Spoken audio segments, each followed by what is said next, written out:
Welcome to Tali Campbell Report. I'm Tali Campbell. Do you see a face missing? That's right. No longer is Taylor Bacon on Tali Campbell Report anymore. She's moved on to her new show called The Taylor Bacon Show, which you can catch that on Facebook, Twitter, or YouTube. She does her own little web show series, and we wish her the best of luck. We do miss her here on the Tali Campbell Report. Wish her the best of luck, and we're going to talk a little bit more how Taylor Bacon Show is going to be with the Tali Campbell Report a little later. With Taylor leaving, we're having a special guest every week of the month in March. But with Taylor leaving, we're adding the ENT Cooking, which is Elizabeth Edwards and Tali Campbell, obviously. We're going to be cooking the BNT Adventures, Beth Linsenmeyer and Tali Campbell Adventures. We're going to be adding the community shoutout. We're going to be adding the Tali Campbell Report versus the Taylor Bacon Show debates. We're all going to talk about that a little bit later on in the next week, in March. But first, today is bullying. Obviously, past February 23rd, Anti-Bullying Day, provincial bullying day there. John Barsby, we did an event there and everything, and that's what we're going to mainly talk about today. We understand bullying does not just happen in schools, but it happens everywhere, but mainly it does happen at schools, so we're going to talk about that. Now, the main question at school levels, in any level, is why do students bully? And there are many reasons why students do bully.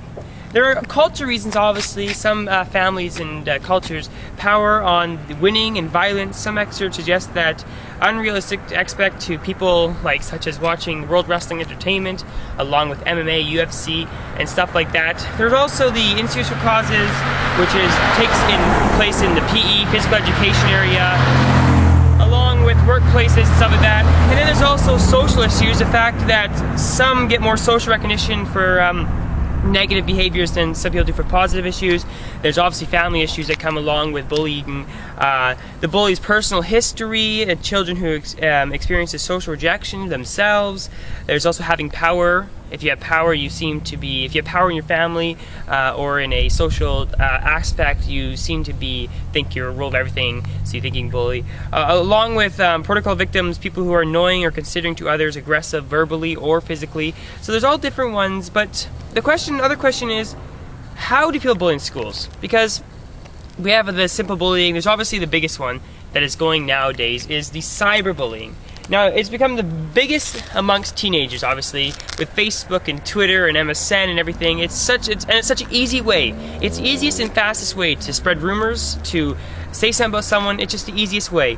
And then there's emotionally bullying that can involve excluding children from sports games, from eating at the lunch table. And then there's obviously the physical bullying, which can accompany hitting, violence, stuff like that. And then there's sexual bullying, which also happens at teenage level with sexual hormones coming in fact. And there's verbal bullying, which usually is name calling, instant mocking, and at the child's expense, rather.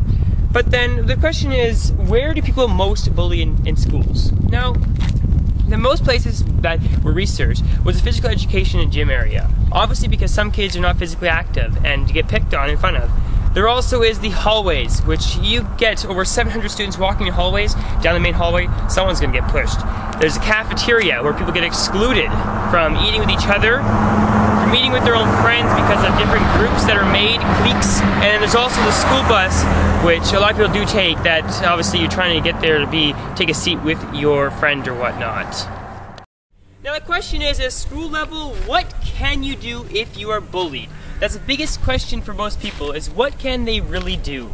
Now you can obviously tell a friend what's happening, vent to them, ask him or her to help you. There's obviously try to ignore the bully or say no really firmly, because you can't say no in a light manner. It has to be firmly said. There's also, try not to show you're upset or angry. If you show the bully that you're upset or you're angry, you're just causing for more trouble, because that's stating to him that he or she is doing what they want to do. It is get you mad, get you angry, get you sad. There's also, don't fight back if you can help it. Don't try and fight back to the bully. Try and keep it as low-key as you can. And it's not worth now this one's may sound stupid. It's not worth getting hurt because of lost possessions. Honestly, if you feel threatened, give the bully what they want, because those things can be replaced. You can't. There's also, try to think up funny or clever replies in advance. Now, I don't necessarily recommend that one because it can turn bad if the bully thinks you're trying to be a smart ass. It can turn a little bad. And obviously try to avoid being in alone places where you know the bully can be, such as a school bus. Try to go with friends, such as walking home, etc. Sometimes asking the bully to repeat himself can tick him off. I also do not agree to this one either. If you're asking the bully what, he's going to get ticked off. And obviously keep a diary of what's happening. Make sure you note everything that is going on, such as when, where, why, and when you're planning to tell, just so you know everything, so you're not in a blur if it gets too far or it gets too exceeded. Try to know all the actions that have taken place during that time. Now, what are the short-term outcomes of bullying? Now, obviously, the list of victimization extensive and bleak, including anxiety, loneliness, low self-esteem, poor social aspect, depression. There's also social withdrawal, school refusal, school absences, poor academic performances.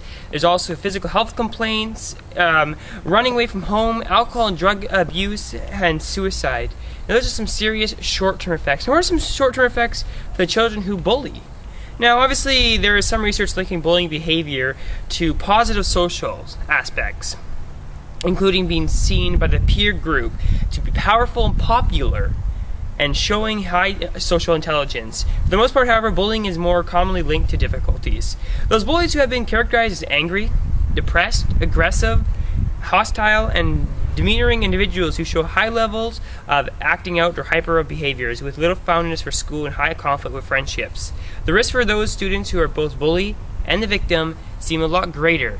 Now, right now, we're going to talk about the long-term effects adults looking back on childhood. Researchers have done an extensive job at describing the characteristics of bullies and victims, and have tried to figure out what causes someone to bully or to be bullied, and what short-term consequences result from those experiences. Researchers interested in adulthood have tried to understand the long-term effects of peer victimization by asking adults to recount their school-age bullying experiences, looking to whether these experiences are connected to social and emotional adjustments later in life.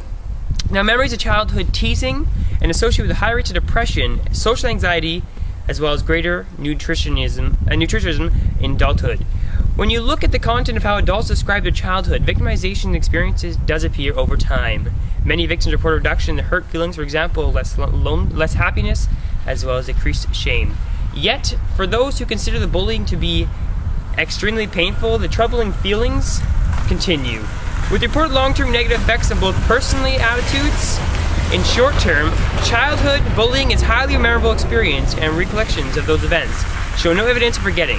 Now, for those who bully others, allows others also documented in connection between bullying and later criminally showing that 60% of those who bullied in grade 6 and or 9 had at least one criminal conviction by the age of 24 years old.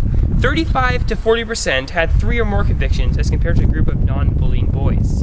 Another research group in England asked boys about whether they were bullies at age 14, then at 18, and at 32. 18-year span. The findings showed that about 1 in every 5 boys, 18% that is, who saw himself as a bit of a bully at age 14, continued to report being a bully at age 32. A noticeable proportion of those adults at 32 years of age was highly aggressive. 64% had been convicted of violence.